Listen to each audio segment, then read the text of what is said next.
Good evening guys, Papiya's ব্লগে সবাইকে অনেক অনেক স্বাগত। কেমন আছে সবাই? আশা করি সবাই খুব ভালো আছো, আমিও খুব ভালো আছি। আমি এখন যাচ্ছি আমার বড় মাসির বাড়িতে। বড় মাসির বাড়ি আমাদের পাশের পাড়ায়। তো মা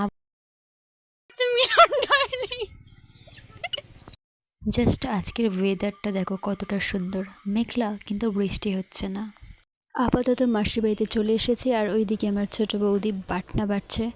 আর এই যে হচ্ছে একটা বিড়াল, আরও একটা বিড়াল আছে, আবার দুটো কুকুর আছে মাসিদের। আর এটা হচ্ছে গন্ধরাজ ফুল। আগে যখন ছোটোবেলায় মাসির বাড়িতে আসতাম, তখন মাসিদের অনেক এই গন্ধরাজ ফুল ছিল, মানে ফুলের গাছ ছিল। আর ঠিক এই সময় পুরো গাছ ভরে যায় ফুলে। এখন একটা দুটো করে ফুটতে শুরু করেছে, আর আমার ফুল দেখলেই কেমন জানি না মাথায় গুঁজতে ইচ্ছে করে। তো একটা ফুল তুলে নিয়েছি, নিয়ে আমি আবার খোপায় আটকে দিচ্ছি। এটা আমার অনেক পুরানো অভ্যেস, সেটা থেকেই গেছে। এবার কিছুক্ষণ থাকার পর বাড়িতে ফিরছি। আর মাঝ রাস্তায় আকাশটা দেখো কতটা সুন্দর করে আছে, যেন মনে হয় শরৎকাল। আর এই যে আসছে এই রূপসার রানী, ওর সাথে যখন ফটো বা ভিডিও বানাই তখন ও বলে ওকে নাকি কালো লাগছে। কি খেলছিস? খেলনা বাটি?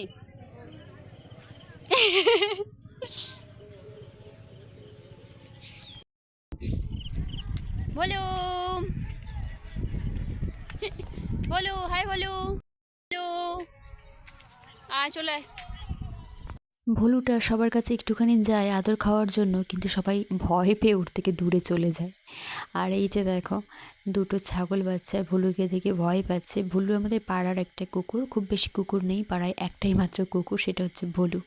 আর দু একটা আছে সম্ভবত, বাট ওকে দেখে সবাই ভয় পাচ্ছে। ভুলুকে দেওয়ার জন্য রুটি বের করেছিলাম, কিন্তু রুটি খেলো না ভুলু। ভুলু খাবে মুড়ি, তাই ভাবলাম রুটি দুটো আমাদের বাছুর আর গরুটাকে দিয়ে দিই। তো দুজনেই খেলো রুটি। বাছুরটা কেমন একটা করছিল, কিন্তু আমাদের গরু মানে গাইটা, ও ভীষণ রুটি খেতে ভালোবাসে। দেখো কীভাবে খাচ্ছে। এই বলো, তুই আমি যেখানে যাচ্ছি তুই সেখানে কেন আসছিস?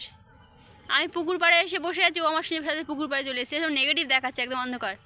ভলুকে ভালো বোঝা যাচ্ছে। এই ভলু, আমি উঠে গেলে উঠে যাবে। ওই উঠেছে।